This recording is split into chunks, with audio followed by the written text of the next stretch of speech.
Assalamualaikum warahmatullahi wabarakatuh. Salam sejahtera bagi kita semua.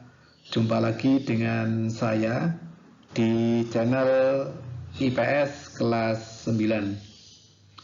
Semoga kita semua selalu sehat dan selalu dalam lindungan Tuhan Yang Maha Esa. Baiklah, pada semester 2 ini kita sampai pada bab 3, yaitu tentang ketergantungan antar uang dan pengaruhnya terhadap kesejahteraan masyarakat.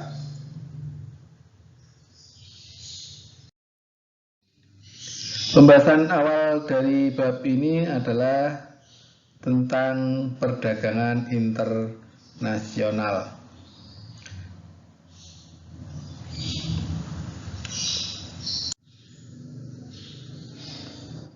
Tujuan pembelajaran pada kesempatan kali ini adalah yang pertama, menjelaskan pengertian perdagangan internasional.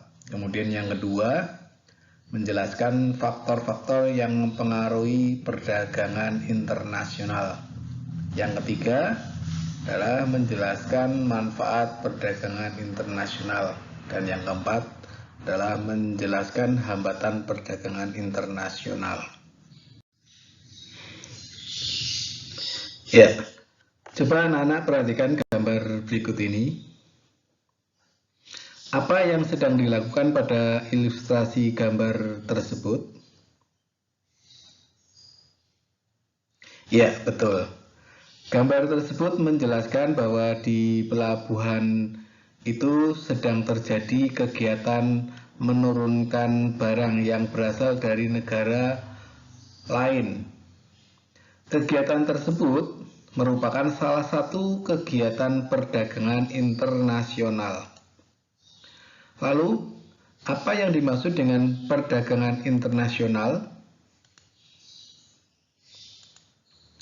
Perdagangan internasional adalah proses pertukaran barang dan jasa antar dua negara atau lebih dengan tujuan mendapatkan keuntungan atau laba. Mengapa terjadi perdagangan internasional? Alasan yang pasti adalah tidak ada negara di dunia ini yang dapat menghasilkan kebutuhannya sendiri. Jadi, di sini adalah antar negara saling tergantung dengan negara yang lainnya. Pada dasarnya, perdagangan internasional muncul dilatar belakangi oleh karena kemampuan menghasilkan barang antara negara yang satu dengan negara yang lain itu berbeda. Perbedaan inilah yang mendorong terjadinya perdagangan internasional. Faktor yang mendorong terjadinya perdagangan internasional antara lain adalah sebagai berikut. Yang pertama, perbedaan sumber daya alam yang dimiliki oleh setiap negara. Jadi, perbedaan sumber daya alam inilah yang kemudian antar negara saling membutuhkan. Kemudian yang kedua, itu perbedaan tingkat kualitas sumber daya manusia. Jadi perbedaan sumber daya manusia juga menjadi faktor yang mendorong terjadinya perdagangan internasional.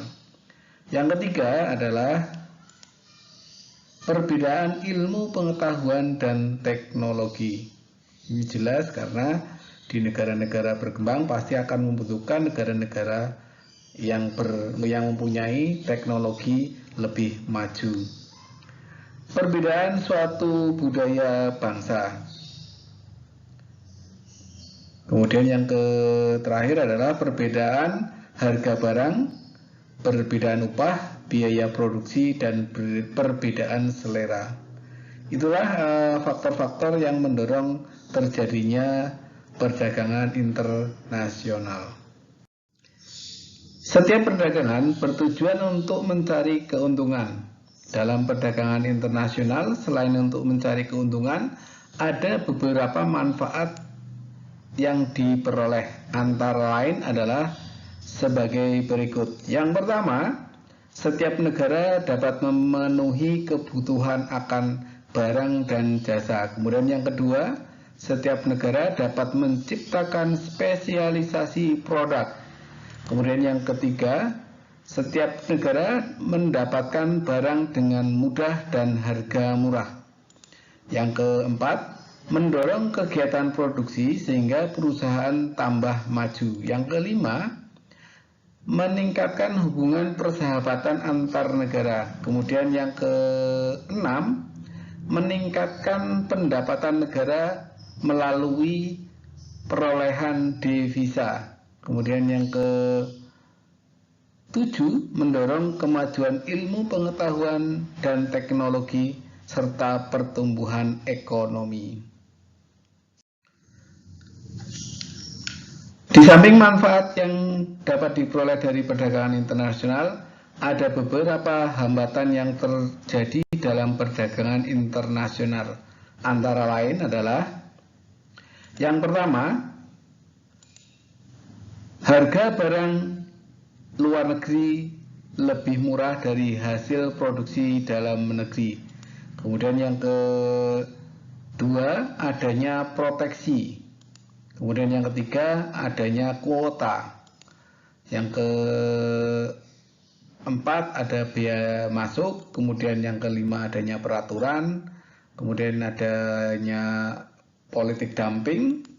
Kemudian adanya pertentangan politik. Dan yang terakhir adalah adanya peperangan. Itu adalah merupakan hambatan-hambatan yang terjadi dalam perdagangan internasional. Demikian pembahasan materi kita.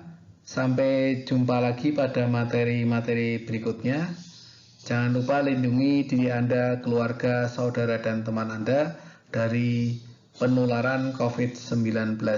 Semoga kita selalu dalam lindungan Tuhan Yang Maha Esa. Terima kasih atas perhatiannya. Wassalamualaikum warahmatullahi wabarakatuh.